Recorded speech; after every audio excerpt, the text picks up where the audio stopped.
बिस्मिल्लाहिर्रहमानिर्रहीम। नाज़रीन अस्सलाम वालेकुम। मैं हूं आपका मेज़बान साबिर शाकिर वफाकी दारुल हुकूमत इस्लामाबाद से कुछ ताज़ा तरीन इत्तलात और हम खबरें आपके लिए। इस वक्त इमरान खान साहब को एक तो गिराने की कोशिश की जा रही है, आइसोलेट करने की कोशिश की जा रही है, मैदान साफ करने की कोशिश की जा रही है कि नई लॉन्चिंग है नवाज शरीफ साहब की, उनको लॉन्च करना है, नया नया प्यार है। लेकिन मुझे पूरा पूरा यकीन है कि ये जो प्यार और मोहब्बत की जो नई दास्तान है ये भी नहीं कामयाब हो सकेगी। उसकी वजह यह है कि जब तक हमारी इस्टेब्लिशमेंट जो है, जब तक हमारी इस्टेब्लिशमेंट अपना एटीट्यूड तब्दील नहीं करती, अपना वर्किंग का तरीक़ाकार तब्दील नहीं करती, अब मुश्किल होता जा रहा है इस्टेब्लिशमेंट के लिए सरवाइव करना। हमारी मिलिट्री इस्टेब्लिशमेंट के लिए सरवाइव करना बहुत मुश्किल होता जा रहा है और उसकी सॉलिड रीजंस हैं और बाकायदा तौर पे। लेकिन इस चैप्टर को तो आगे जाके डिस्कस करते हैं, इस इशू को। बाजवा साहब जो गंद डाल के गए हैं, बाजवा साहब जो गंद डाल के गए हैं और जो बारूदी सुरंगें बिछा के गए हैं पिछले तकरीबन 1 साल में, उसके बाद उनके फिर अपने जो एक मॉडल तैयार किया हुआ था, उन्होंने अपना एक मॉडल तैयार किया हुआ था, उस मॉडल के मुताबिक, उस रोड मैप के मुताबिक उन्होंने कुछ काम करने थे। अब उसमें कोई इन्वॉल्व है नहीं है ये अलग बात है, लेकिन बाजवा साहब का जो एक रोड मैप तैयार किया गया था वो उन्होंने ड्राइंग रूम में बैठ के वो सारे मामला तय कर रहे थे। सारी तवज्जो इधर थी और हमारे ईस्टर्न बॉर्डर पे क्या हो रहा है किसी को कुछ नहीं पता था, वेस्टर्न बॉर्डर पे क्या हो रहा है कुछ नहीं पता था, इंडियन आर्मी चीफ धमकियां दे रहे हैं, उसका जवाब नहीं दिया जा रहा था। और एक और बात भी आपको बताऊं कि किसी वक्त अगर हो सकता है कि किसी वक्त ये चीज़ें भी खुलकर सामने आए कि जब बालाकोट पे सर्जिकल स्ट्राइक की थी हमारे दुश्मन ने, उसके बाद क्या कौन किसकी क्या राय थी, ये मैं इससे ज़्यादा नहीं बात करूँगा।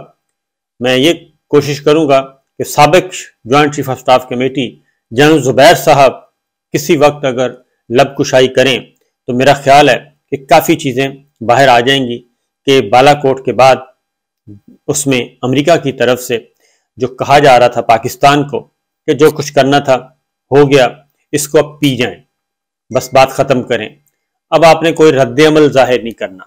क्योंकि जनरल ज़ुबैर साहब जो chairman joint chief of staff committee थे, उनको कॉल आई थी जब बालाकोट हुआ तो उन्होंने टेलीफोन किया अमेरिकन के साथ, अपने काउंटर पार्ट के साथ, तो कॉल नहीं ली गई थी। और उसके बाद ये हुआ कि फिर कॉल आना शुरू हो गई और कॉल पे कहा गया कि अब इसका आपने रिस्पॉन्ड नहीं करना, ये ऑन द रिकॉर्ड है बात, इस पे रिस्पॉन्ड नहीं करना, क्योंकि सोचा जा रहा था कि जनाब बस इसको पी जाएं। उसके बाद फिर हुआ था सलाह मशवरा। उस सलाह मशवरे की अगर कहानी किसी वक्त जनरल ज़ुबैर साहब बता दें तो मेरा ख्याल है कौम पे बहुत बड़ा एहसान होगा। और उसके बाद फिर जिस तरीके से अफवाज पाकिस्तान ने जवाब दिया और वो टेलीफोन कॉल्स जो आ रही थी वो सारी की सारी मिलिया मेट हो गई और पाकिस्तान ने और अफवाज पाकिस्तान ने अपनी जो सॉवरेंटी है उसके तकद्दुस को बहाल रखा और उसको पामाल नहीं होने दिया। वरना अगर उसका जवाब न दिया जाता बालाकोट का तो फिर जो कुछ होना था, पाकिस्तान अगले कई साल तक पूरे खित्ते में बिल्कुल धड़ाम से नीचे गिरना था और कोई उसकी हैसियत नहीं रह जानी थी। बहरहाल अब ये हुआ जी, पिछले 1 साल से जो कुछ हो रहा है, जोड़ तोड़, politics politics politics, army chief Bajwa साहब का जो ड्राइंग रूम है, उनका ऑफिस है, वो सारे का सारा ये पॉलिटिक्स ही था। कोई एमएनए आ रहे हैं, कोई एमपीए जा रहे हैं, मिनिस्टर आ रहे हैं, मिनिस्टर जा रहे हैं, अपोजिशन के लोग, अपोजिशन के लिए तो वो ऐसे था जैसे वो मोची दरवाज़ा होता है लाहौर का, या फिर लियाकत बाग जहाँ पे सियासी इज्तिमा होते हैं, ये कुछ हो रहा था। और हुकूमत को घर भेजने के लिए मनसूबाबंदी की जा रही थी। दूसरी जानिब कोर कमांडर पेशावर लगाया था जनरल फैज साहब को, पहले वो डीजी आईएसआई थे, उनको पेशावर कोर कमांडर लगाया गया और उनकी स्पेशलिटी ये थी कि ये अफगान अमूर को बहुत अच्छी तरह समझते हैं, इसलिए उनको पेशावर में कोर कमांडर लगाया गया और फिर वहां पे ब्रीफिंग भी ली गई थी और उनको ख़ास तौर पे इस काम के लिए।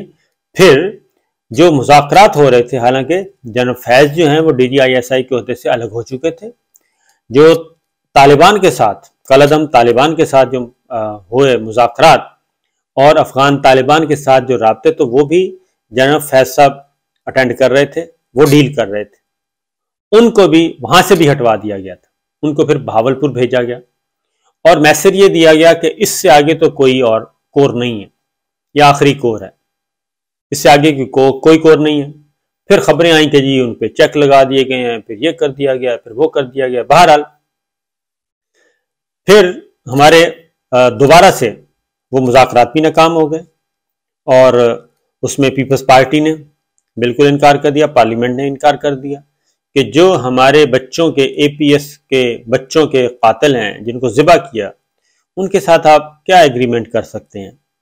पीपल्स पार्टी ने अपने कंसर्न शो किए थे, पार्लियामेंटेरियंस ने बहुत सारे ने कंसर्न शो किए थे और ये कहा था कि ये बाला बाला जो मुज़ाकरात हो रहे हैं, ये सारा कुछ जो कुछ हो रहा है, सीज फायर, और पार्लियामान को नहीं पता, गवर्नमेंट को नहीं पता, तो पहले डिटेल्स तो लेके आए। तो डिटेल्स लाने का वादा किया गया था, उसके बाद फिर कोई ब्रीफिंग नहीं हुई थी, वो ख़त्म हो गई, वो अभी पेंडिंग ही पड़ी है।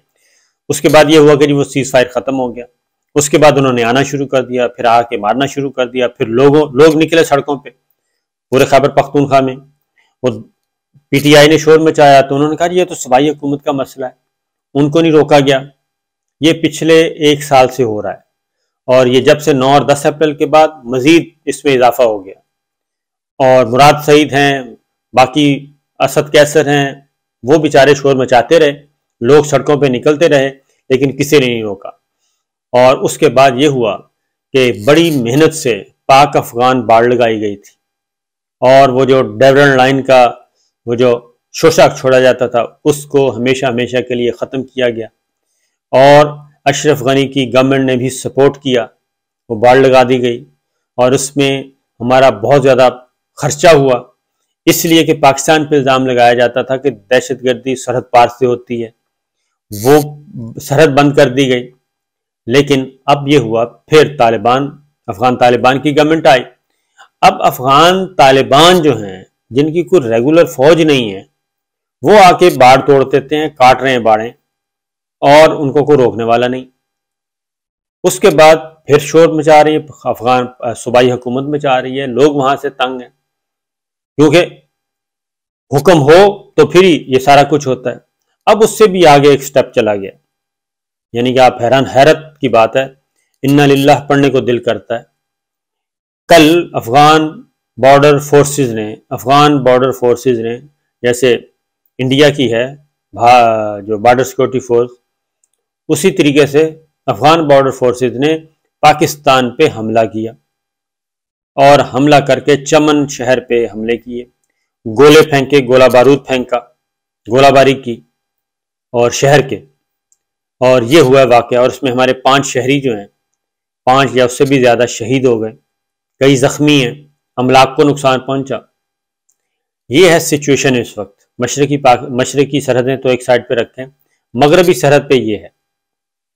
तो ये सारी चीज़ें जो हो रही हैं, ये है वो सारी जो बारूदी सुरंगें बिछा के गए हैं। और बाजवा साहब हीरो के हीरो हैं और उनको कोई पूछने वाला नहीं है। उनका वो अहमद नूरानी की वो स्टोरी भी आ गई है, उसके बाद वो FBR के अफसर भी मुअत्तल हो गए, फारग हो गए, सवाल उनसे कोई नहीं किया जा रहा और उल्टा उन अफसरों के खिलाफ कार्रवाई हो गई। तो ये हमारी मगरबी सरहद पे हुआ है। तो ये जो है हमारी सिक्योरिटी की सूरत हाल। और उसके बाद इसहाक डार साहब गए हैं अलवी साहब के पास और उनको ये खबर सुना के आए हैं कि हमें एक दहशतगर्दी के खिलाफ एक बड़ी जंग का सामना है दोबारा से।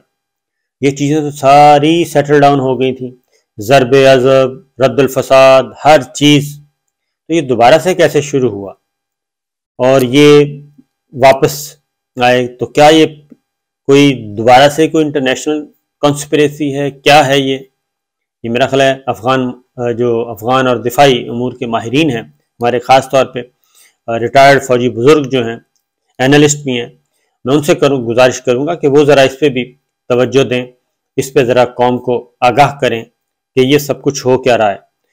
तो हमारा प्रायोरिटी क्या है? हमारी प्रायोरिटी है कि पॉलिटिकल इंजीनियरिंग यहाँ पे क्या करनी है, इस गवर्नमेंट को बचाना है नहीं बचाना, वजीर आजम को घर कैसे भेजना है और अगले वजीर आजम को लाना कैसे है, अपने सियासी जोड़ तोड़ कैसे करने हैं। प्रायोरिटीज ये हैं। फेडरल गवर्नमेंट की प्रायोरिटी क्या है? उनकी जो जब से आए हैं उनकी प्रायोरिटी सिर्फ एक ही रही है और वो बड़े 100% नतीजा जो 100% गोल अचीव कर रहे हैं फेडरल गवर्नमेंट जो हमारी 100% 100%, और वो है कि मुकदमात कैसे ख़त्म करने हैं। जितने भी करप्शन के मुकदमात थे वो कैसे ख़त्म करने हैं। नैब ऑर्डिनेंस ख़त्म, FIA में ज़ेर इल्तवा मुकदमात ख़त्म, आहिस्ता आहिस्ता सबको क्लीन चिट दी जा रही है, उनका जो स्लेट है वो क्लीन किया जा रहा है और उनको इनोसेंट डिक्लेयर किया जा रहा है। वो सारे काम हो रहे हैं। अगर कोई नहीं हो रहा है तो पाकिस्तान और पाकिस्तान के अवाम की भलाई का कोई काम नहीं हो रहा। पाकिस्तान की कौमी सलामती पहले से कहीं ज़्यादा ख़तरे में है। बेरोज़गारी की इंतहा है। कीमतों में इजाफा जो है अशिया की वो 36% तक हो चुकी है और इस वक्त हम डिफ़ॉल्ट के बिल्कुल करीब पहुंच चुके हैं। बल्कि एक बाद लोग तो कहते हैं सिर्फ ऐलान होना बाकी है। और 6 अरब डॉलर के टोटल ज़खायर हैं हमारे पास, जिसमें चाइना और सऊदी अरब के हैं, मजीद कोई नहीं है। और ये तो इस वक्त है LCs बंद हैं, इंपोर्ट एक्सपोर्ट रुकी हुई है और माइनस में जा रहे हैं। करंट अकाउंट खसारा वो आसमानों को छू रहा है और रेमिटेंस लोग नहीं भेज रहे क्योंकि वो गवर्नमेंट पे एतबार नहीं करते। रेमिटेंस गिर गए हैं, टैक्स कलेक्शन गिर गई है और ये सब कुछ हो रहा है। बाकी आपका स्टॉक एक्सचेंज मंदे का रुझान, डॉलर, पाउंड, फॉरेन करेंसी आसमानों को छू रही है। ये सब कुछ हो रहा है लेकिन नहीं हो रहा तो पाकिस्तान पे तवज्जो नहीं दी रहा है और हुक्मरानों को कोई इशू नहीं है, हुक्मरानों को कोई मसला नहीं है। वो आराम से अपना काम कर रहे हैं, जो उनका करना, जो उनकी प्रायोरिटी है उसके मुताबिक कर रहे हैं। बाकी सब जाएं भाड़ में। तो पाकिस्तान की फिक्र नहीं है, पाकिस्तान की सलामती की फिक्र नहीं है। और फिर सवाल ये बनता है कि ये जो नई कौमी सलामती पॉलिसी बनाई गई थी जिसमें तमाम स्टेक होल्डर्स ऑन बोर्ड थे, क्या वो कौमी सलामती पॉलिसी जो है जिसमें मल्टी डायमेंशनल आपकी फॉरेन पॉलिसी थी, क्या उसको रद्दी की टोकरी में डाल दिया गया है या अभी थोड़ा बहुत उसकी बाकी है रमक? ये चीज़ें हैं जी, सूरत हाल ये है। लेकिन हमारी प्रायोरिटी क्या है? हमारी प्रायोरिटी है कि किस पार्टी को फारिग करना है, किस लीडर को फारिग करना है और किसको नहीं करना। हमारी प्रायोरिटी ये नहीं रही, हमारी तरजीहात तब्दील हो चुकी हैं। तो ये सारी जो बारूदी सुरंगें हैं ये नई फौजी क़यादत को उन्हें साफ़ करनी है और उनके लिए मज़ीद आने वाले दिनों में कितने मसाइल होंगे। तो मेरा ख्याल है कि सारा ये पहले से इसलिए बिछा के गए हैं बारूदी सुरंगें कि आने वाला जो है वो इसी में उलझ जाए, इधर उधर कहीं ना देखे और उनकी तरफ जिन्होंने ये बिछाई है तवज्जो उनकी तरफ भी ना जाए, बस उलझा दिया जाए। तो ये हो रहा है जी। इजाज़त दीजिए, अल्लाह हाफिज़।